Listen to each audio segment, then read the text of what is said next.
پاکستان کے وزیر برائے منصوبہ ترقی اور خصوصی اقدامات نے بھی کہا، اگرچہ کہ ہندوستان کا براہ راست نام نہیں لیا، لیکن کہا پاکستان کا ہمسایہ یہ حقیقت ہضم نہیں کر سکتا کہ ہم SCO سربراہ اجلاس کی میزبانی کر رہے ہیں۔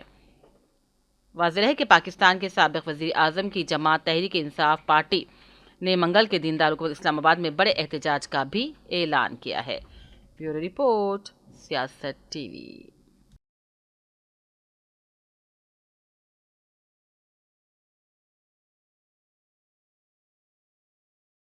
ادھر اسرائیل نے غزہ کے الاقصی ہسپتال کے باہر خیموں پر بارود برسا دیا۔ خیموں میں آگ لگ جانے سے کئی فلسطینی زندہ جل گئے اور بہت سے جھلس کر زخمی بھی ہو گئے۔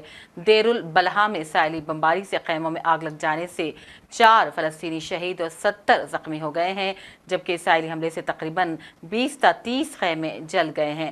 النصیرات کے اسکول میں پناہ لیے بے گھر افراد پر ٹینکوں سے گولہ باری کی گئی، جس کے نتیجے میں 22 افراد شہید اور 80 زخمی ہو گئے۔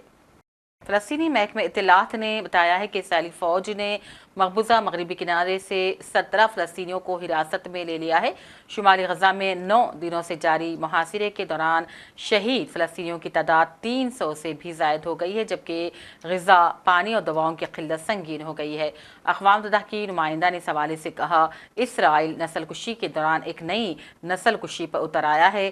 واضح ہے کہ غزہ میں ہونے والے اسرائیلی فوج کے مظالم پر دنیا بھر میں احتجاج کا سلسلہ جاری ہے، لیکن اسرائیل کی جانب سے غزہ خوشی کا سلسلہ تھمنے کا نام نہیں لیتا۔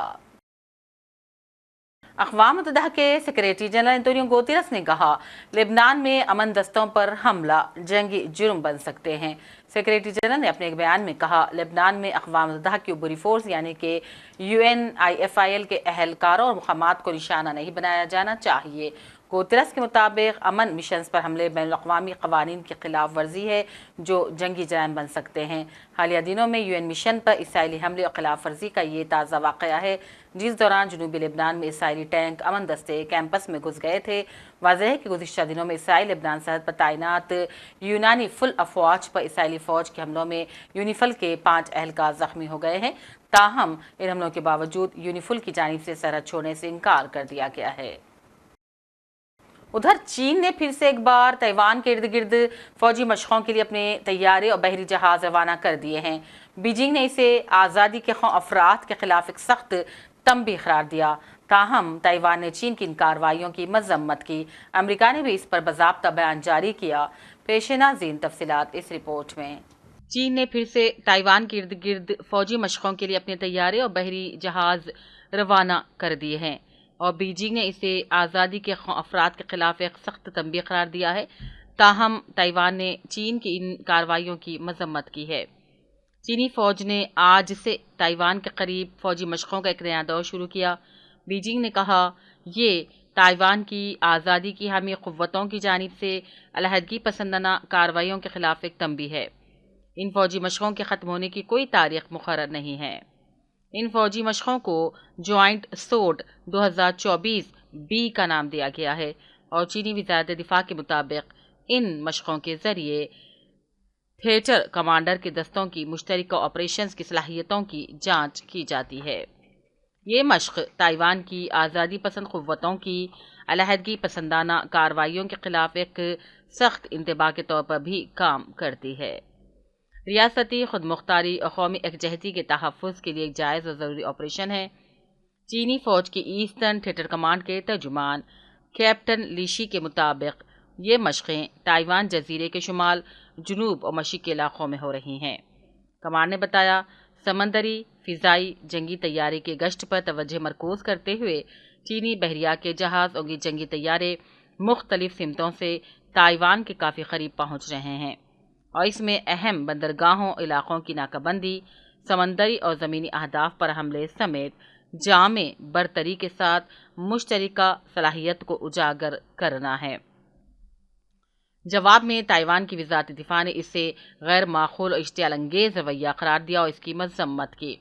وزارت نے کہا، اس نے آزادی اور جمہوریت کے تحفظ کے لیے اپنے مطابق جواب دینے کے لیے مناسب فورسز روانہ کر دی ہیں اور تائیوان کی خود مختاری کا دفاع کیا جائے گا۔ حکومت تائیوان نے یہ بھی کہا، چین کے تازہ ترین جنگی گیمز اور طاقت کے استعمال سے دستبردار ہونے سے انکار سری اشتعال انگیزی ہے جو علاقائی امن استحکام کو شدید نقصان پہنچاتی ہے۔ تائیوان میں چین سے متعلق پالیسی ساز ادارے نے ایک بیان میں کہا، حالیہ دنوں میں چین کی جانب سے تائیوان کے خلاف مزید سیاسی، فوجی، اقتصادی خطرات کے پیش نظر بھی تائیوان نہ تو پیچھے ہٹے گا اور نہ ہی ہار مانے گا۔ تائیوان کے صدر نے اپنے قومی دن کے خطاب کے دوران خود مختار جزیرے کے الحاق کی مذمت کرنے کی عزم کا اعادہ کیتے ہوئے اصرار کیا تھا کہ بیجنگ اور تائپے ایک دوسرے کے ماتحت نہیں ہیں۔ بیجنگ نے تائیوان کے صدر کی تقریر کی مذمت کی۔ لائی کے عہدہ سنبھالنے کے فوراً بعد بھی چین نے مئی میں تائیوان کے گرد 2 دن تک مشقیں کی تھی، جس کا نام اس نے جوائنٹ سوڈ 2024 اے دیا تھا۔ بیورو رپورٹ، سیاست ٹی وی۔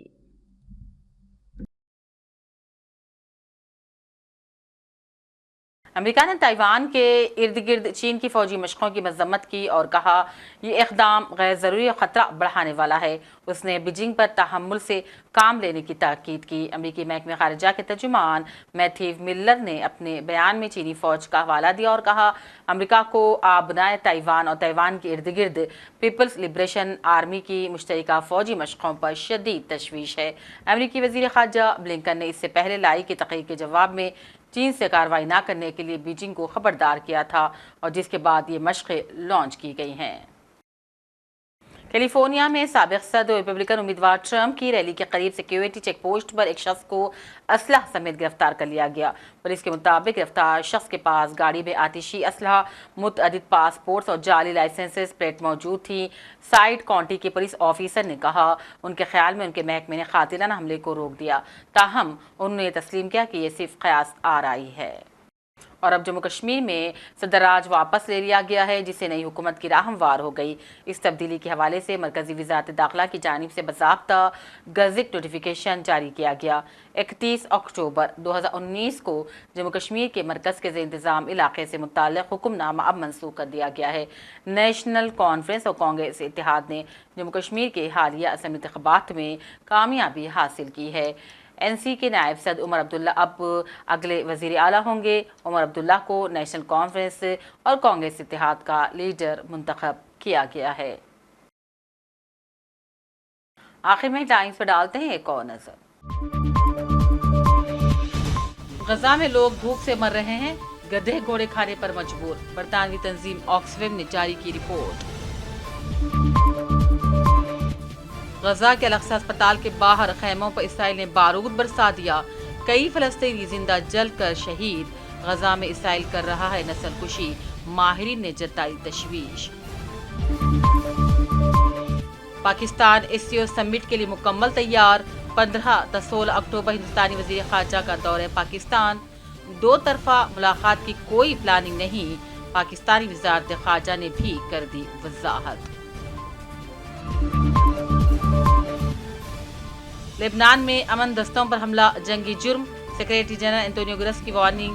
کہا لبنان میں اقوام متحدہ کی عبوری فورس کے اہلکار و مقامات کو نشانہ نہیں بنایا جا سکتا۔ چین نے پھر سے تائیوان کے ارد گرد فوجی مشقوں کا کیا آغاز، تائیوان نے کی چینی کارروائیوں کی شدید مذمت۔ اور جموں کشمیر میں صدر راج واپس لے لیا گیا، نئی حکومت کے لیے راہ ہموار، مرکزی وزارت داخلہ کی جانب سے گزٹ نوٹیفیکیشن جاری۔